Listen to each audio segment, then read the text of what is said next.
April McKinney here. You may have already heard through Facebook that I am a finalist in the Ultimate Crockpot Crockstar contest. This is such a huge opportunity. If I were to win, I would be able to make an appearance on the cooking channel, and I would also be able to represent Crockpot as the 2013 Crockstar. So it's really exciting, and I'm really needing some votes. So I want to show you the video that I made for this contest. The recipe is a Caribbean chicken stew. I think you guys are really going to like it. So enjoy the video and click on this link to vote for my recipe and help me go to New York and be on the cooking channel. Thanks, guys. Hey y'all, my name's April, and today I want to show you my Caribbean chicken stew made in the crock pot. Let me just tell you a little bit about my history with the crock pot. I grew up with my mom making all kinds of different soups and stews and meals from this right here, and we would get home from school and the whole house would smell good, and I would see this on the counter and I would know dinner's gonna be good. So as I've gotten older, my mom actually bought me a crock pot whenever I was in college, and I started kind of to use it then, but now that I'm married, I use it all the time. I love to just be able to make something in the morning, and then that night when things are kind of crazy and we have a lot of stuff going on, dinner's ready to go, it's nice and hot, and I know it's going to be delicious. I don't know, it's like the little magic box thing just turned out wonderful. It doesn't really matter what you put in there, it just tastes good. But I'm excited about this recipe. It's a little bit different, but of course it's simple because it's made in this. But I'm going to get started. What I have is actually some chicken breast here, and I went ahead and browned these just to make sure that the chicken's got a lot of flavor.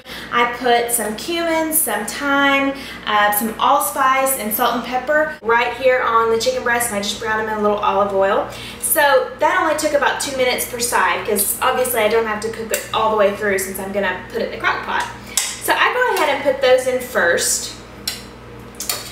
Alright, looking good. And then what I'm going to do is get some vegetables in here. I've got a cup of onion that I chopped up. Put that in. I've got one jalapeno that I seeded and took the veins out, and I went ahead and minced that up. I've got 2 garlic cloves that I minced up. Love garlic. This has got so much great flavor. As you can already tell, we got a little spicy with the jalapeno, and then we're going to get all of our good spices in here. I'm going to put a bay leaf in here, and I have got really the same spices that I put in the chicken I'm also going to put in the actual soup. But it's cumin, it's allspice, it's salt, thyme, and pepper, and all those flavors together just make the broth in this so delicious. Alright.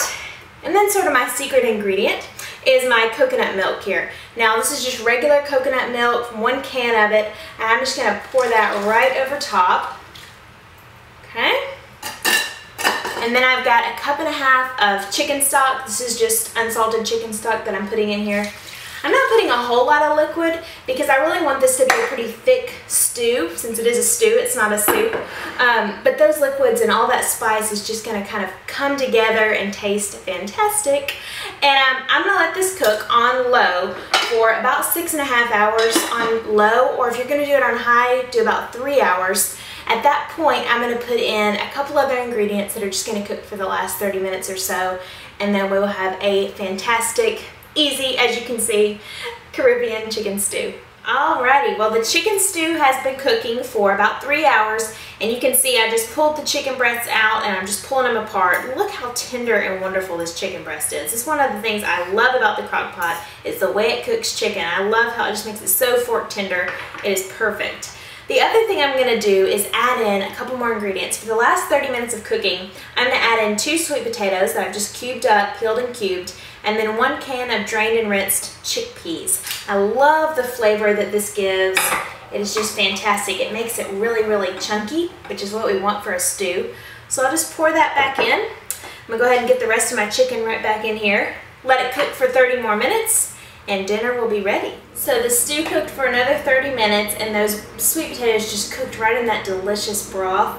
And I'm just getting a squeeze of lime. I just like to get the juice of 1 lime right at the end just to freshen it up, and a little bit of cilantro in there. It's just going to make it even more fresh, and I love to do that whenever something's been cooking low and slow for a long time. Those flavors are so rich, and I know they're going to be delicious.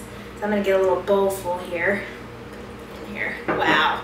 I love the chickpeas and the sweet potatoes, just the texture that those add. And I'm telling you, this broth is something else. I love what the crock pot does to this coconut broth. All right.